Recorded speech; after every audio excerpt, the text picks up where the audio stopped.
যুক্তরাজ্যের লেবার পার্টির north east Somerset এবং হ্যানহামের এমপি ড্যান নরিসকে বরখাস্ত করেছে। কারণ হিসেবে জানানো হয়, ধর্ষণ ও শিশু যৌন নির্যাতনের অপরাধের সন্দেহে তাকে গ্রেফতার করা হয়েছে। গত বছরের সাধারণ নির্বাচনে নরিস জ্যাকব রিস-মককে পরাজিত করে এমপি নির্বাচিত হন। শুক্রবার তার নির্বাচনী এলাকায় বাড়িতে পুলিশ অভিযান চালানোর পর তাকে হেফাজতে নেওয়া হয়। পুলিশ জানিয়েছে, তাকে সরকারি দায়িত্বে অসৎ আচরণের অভিযোগেও গ্রেফতার করা হয়েছে।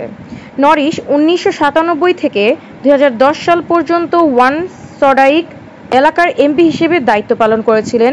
2021 সালে তিনি ওয়েস্ট অব ইংল্যান্ডের মেয়র হন। তার নির্বাচনী এলাকায় ওয়েবসাইটে বলা হয়েছে, তিনি এনএসপিসিসি সঙ্গে প্রশিক্ষণ নিয়েছেন এবং শিক্ষক ও শিশু সুরক্ষা কর্মকর্তা হিসেবে কাজ করেছেন।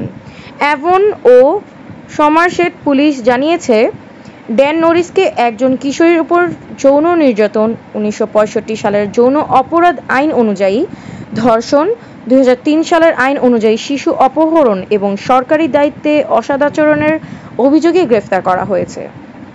এটি একটি সক্রিয় এবং সংবেদনশীল তদন্ত, তাই আমরা মানুষকে অনুরোধ করব যেন তদন্ত ব্যাহত হয় এমন কোনো জল্পনা কল্পনা না করে।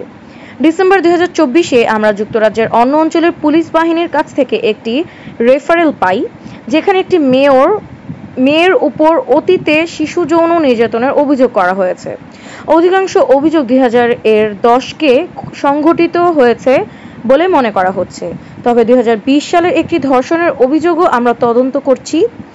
এই তদন্তটি অপারেশন ব্লুস্টোনের অধীনে পরিচালিত হচ্ছে।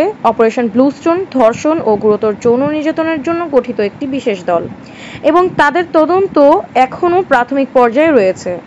লেবার পার্টির একজন মুখপাত্র বলেন, ড্যান নরিস এমপি গ্রেফতার হওয়ার খবর পাওয়া মাত্রই তাকে পার্টি থেকে সাময়িকভাবে বরখাস্ত করা হয়েছে।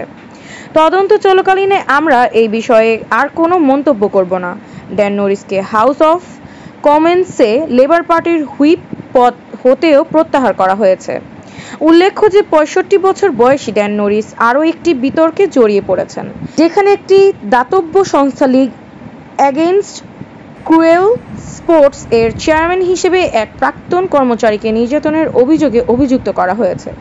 তবে নরিস গত বছরের মে মাসে ওই সংস্থার পদ থেকে পদত্যাগ করেন বলে তথ্যমতে জানা যায়।